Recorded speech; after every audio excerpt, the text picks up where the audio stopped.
trị liệu kích thích. Ví dụ như người thân cứ liên tục trò chuyện với cô ấy, có lẽ sẽ giúp cô ấy chuyển biến theo hướng tốt hơn.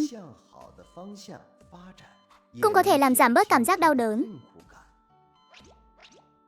Kể từ ngày đó, trọng tâm của Nặc Nặc hoàn toàn dồn hết vào phòng bệnh của mẹ.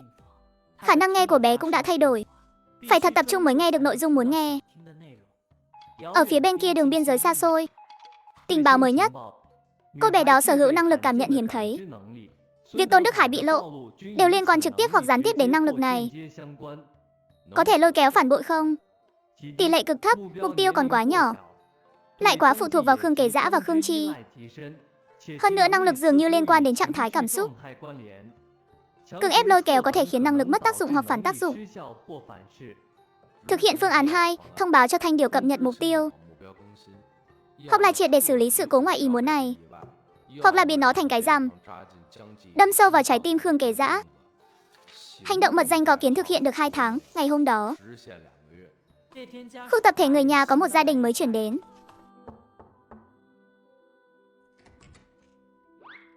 Cháu chắc là Nặc Nặc nhỉ? Dì là người mới chuyển đến. Ở căn nhà thứ 3 dãy phía sau, dì có hấp ít bánh hoa cuộn cho mọi người ăn thử nè. Ba cháu có nhà không? Nặc Nặc không trả lời ngay, mà theo bản năng sử dụng khả năng nghe.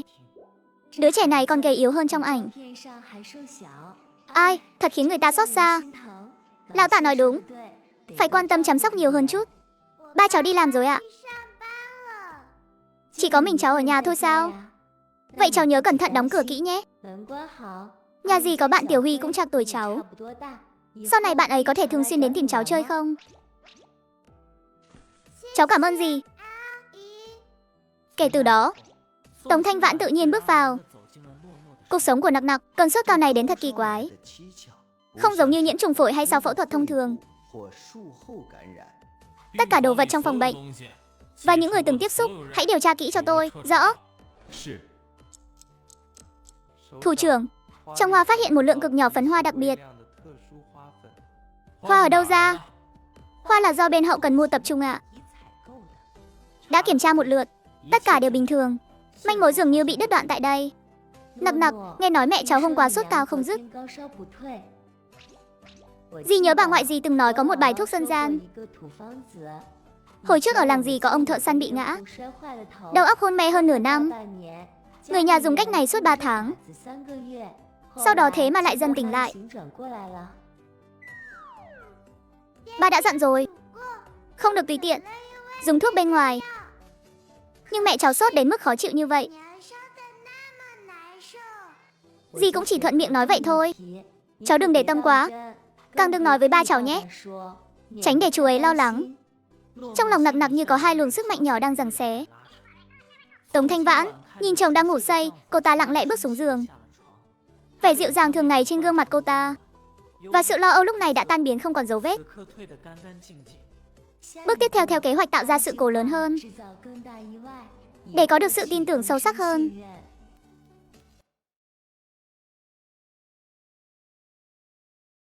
Trời tháng 4 mới bắt đầu hừng nắng ấm. Ngày mai hái rau dại dì là giỏi nhất. Dì nhìn phát chúng ngay. Mẹ cháu từng dạy cháu rồi. Chọn bồ công anh phải chọn những lá non nhất. Xanh mướt ăn mới ngon.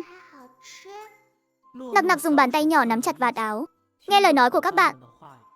Trong lòng dâng lên một nỗi niềm vui sướng nho nhỏ. Rau dại mọc khắp núi rừng trông như thế nào nhỉ? Mùa xuân ở Góa Phụ Chuân, chỉ có vỏ cây gặm mãi không hết và rễ cỏ đào mãi không xong. Chưa bao giờ có loại rau dại tươi non thế này. Ba ơi, trưởng mẫu giáo nói sẽ đi hái rau dại ở chân núi ngoại ông.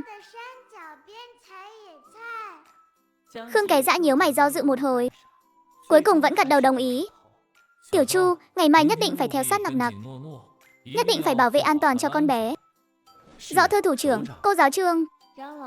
Một mình cô trông nom nhiều trẻ thế này vất vả quá. Tôi rảnh rỗi không có việc gì làm, nên đến đây giúp một tay. Nhìn bọn trẻ tôi cũng thấy yên tâm hơn. Nhiều trẻ thế này một mình tôi thật sự lo không xuể. Thật sự cảm ơn cô quá, đồng chí Tống. Có cô giúp đỡ tôi yên tâm hơn nhiều rồi.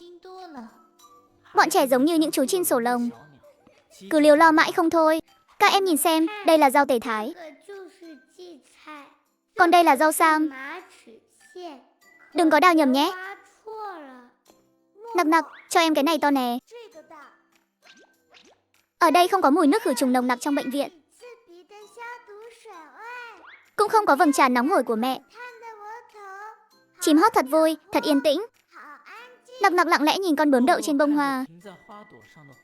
Đầy sự hiếu kỳ. Bước chân không tự chủ mà nhích lại gần một chút. Chỉ nhìn một cái thôi.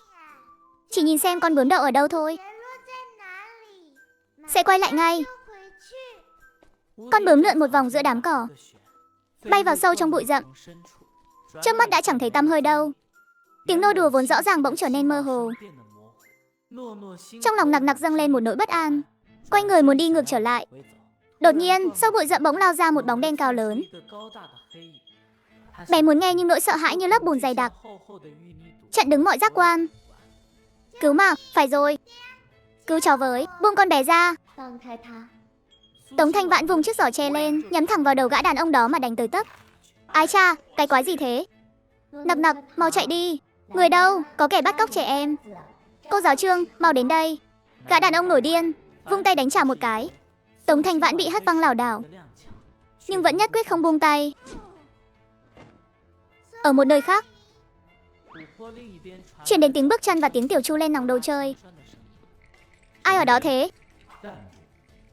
Gã đàn ông nhảy vài cái, rồi biến mất trong rừng cây nhỏ. Đồng chí Tống, cô thế nào rồi? Nặc nặc, cháu không sao chứ? Có bị thương ở đâu không?